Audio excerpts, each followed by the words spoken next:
Christmas പുതുവത്സര അവധിയുടെ യാത്രാ തിരക്ക് ഇന്ന് ആരംഭിക്കും.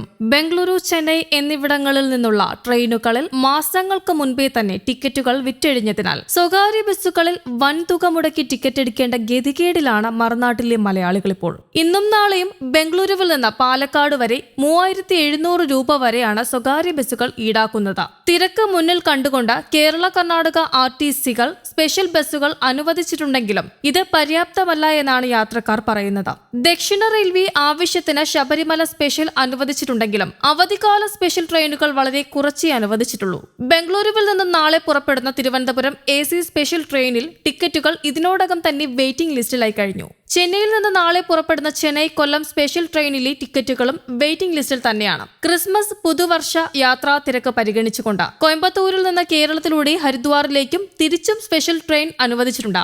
ഡിസംബർ 24 രാവിലെ 11:15 കോയമ്പത്തൂരിൽ നിന്നും പുറപ്പെടുന്ന Coimbatore Haridwar festival special express 26 രാത്രി 12:05 ഹരിദ്വാറിലെത്തും. കേരളത്തിൽ പാലക്കാട്, ഷൊർണൂർ, കോഴിക്കോട്, കണ്ണൂർ എന്നിവിടങ്ങളിൽ സ്റ്റോപ്പുകളുണ്ടാകും. മടക്ക ട്രെയിൻ ഡിസംബർ 30 രാത്രി 10:30 ഹരിദ്വാറിൽ നിന്നും പുറപ്പെട്ട ജനുവരി 2 പുലർച്ചെ 4 മണിക്ക് കോയമ്പത്തൂർ ജംഗ്ഷനിലെത്തും. കണ്ണൂർ, കോഴിക്കോട്, ഷൊർണൂർ, പാലക്കാട് ജംഗ്ഷൻ എന്നിങ്ങനെയാണ് ട്രെയിനിന്റെ കേരളത്തിലെ സമയക്രമം. 10 AC 3 tier coach, 2 AC 3 tier economy coach, 4 sleeper coach, 1 second class luggage cum brake എന്നിവയാണ് ട്രെയിനിലുള്ളത്.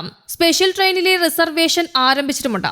അതേസമയം ട്രെയിൻ യാത്രകളിൽ ലഗേജിന്റെ തൂക്കം സൗജന്യ പരിധിക്ക് മുകളിലെങ്കിൽ പണമടയ്ക്കണമെന്ന് റെയിൽവേ മന്ത്രി അശ്വിനി വൈഷ്ണവ് ലോക്സഭയിൽ അറിയിച്ചിട്ടുണ്ട്.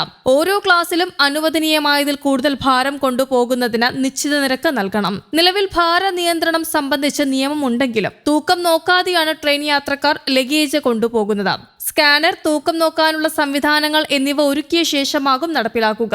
AC ഫസ്റ്റ് ക്ലാസ്സിൽ 70 കിലോ സൗജന്യമായിട്ടും പണമടച്ച പരമാവധി 150 കിലോ വരെയും, സെക്കൻഡ് ACയിൽ 150 കിലോ സൗജന്യമായിട്ടും പണമടച്ച 100 കിലോ വരെയും കൊണ്ടുപോകാൻ സാധിക്കും. തേർഡ് ACയിൽ 40 കിലോ മാത്രമേ അനുവദിക്കുകയുള്ളൂ. സ്ലീപ്പർ കോച്ചുകളിൽ 40 കിലോ സൗജന്യമായും പണമടച്ച പരമാവധി 80 കിലോ വരെയും, ജനറൽ കോച്ചുകളിൽ 35 കിലോ സൗജന്യമായിട്ടും പണമടച്ച പരമാവധി 70 കിലോ വരെയും കൊണ്ടുപോകാൻ സാധിക്കും. ലഗേജ് നിരക്കിന്റെ 1.5 ഇരട്ടിയാണ് അധിക ഭാരത്തിന് ഈടാക്കുക.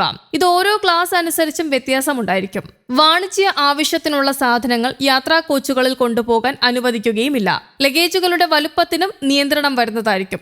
1 മീറ്റർ നീളം, 60 സെന്റിമീറ്റർ വീതി, 25 സെന്റിമീറ്റർ ഉയരം, ഇതാണ് പരമാവധി വലുപ്പം. കൂടുതൽ വലിപ്പമുള്ളവ പാഴ്സൽ വാഗണുകളിൽ മാത്രമേ കയറ്റാൻ അനുവദിക്കുകയുമുള്ളൂ. ട്രെയിൻ റിസർവേഷൻ ചാർട്ട് തയ്യാറാക്കുന്ന സമയത്തിൽ റെയിൽവേ മാറ്റം വരുത്തുകയാണ്. രാവിലെ 5:01 ഉച്ചയ്ക്ക് 2 ഇടയിൽ പുറപ്പെടുന്ന ട്രെയിനുകളുടെ ആദ്യ റിസർവേഷൻ ചാർട്ട് തലേ ദിവസം രാത്രി 8 തയ്യാറാക്കും. ഉച്ചയ്ക്ക് 2:01 പിറ്റേന്ന് രാവിലെ 5 ഇടയിൽ പുറപ്പെടുന്ന ട്രെയിനുകളുടെ ആദ്യ ചാർട്ട് ട്രെയിൻ പുറപ്പെടുന്നതിന് 10 മണിക്കൂർ മുൻപും തയ്യാറാക്കും. മാറ്റങ്ങൾ ഉടൻ പ്രാബല്യത്തിൽ വരും. അതേസമയം ട്രെയിൻ യാത്രക്കാർക്ക് വളരെ ആശ്വാസമായിക്കൊണ്ടുള്ള ഇന്ത്യൻ റെയിൽവേയുടെ ഈ പുതിയ തീരുമാനം യാത്രക്കാരെ സംബന്ധിച്ചിടത്തോളം വലിയ രീതിയിലുള്ള ആശയക്കുഴപ്പങ്ങൾക്കും സാധ്യതയില്ലാതാക്കുകയാണ്. പുതിയ നിർദ്ദേശപ്രകാരം ട്രെയിൻ പുറപ്പെടുന്നതിന് 10 മണിക്കൂർ മുൻപ് യാത്രക്കാർക്ക് തങ്ങളുടെ ടിക്കറ്റ് സ്റ്റാറ്റസ് അറിയാനും സാധിക്കുന്നതാണ്. യാത്രക്കാർക്ക് അവരുടെ യാത്ര കൂടുതൽ കൃത്യമായി ആസൂത്രണം ചെയ്യാനും ഇതിലൂടെ സഹായിക്കുന്നതാണ്. നിലവിൽ ട്രെയിൻ പുറപ്പെടുന്നതിന് 4 മണിക്കൂർ മുൻപ് മാത്രമാണ് ആദ്യ chart തയ്യാറാക്കിയിരുന്നത്.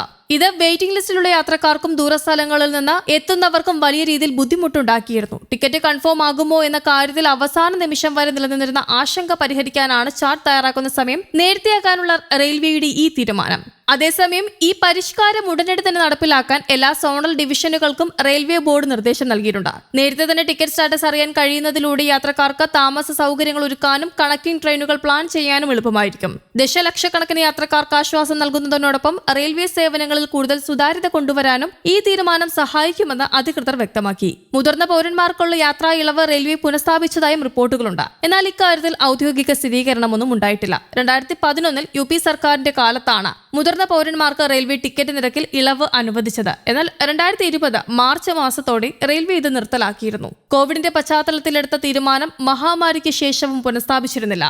News desk, Kerala Kaumudi.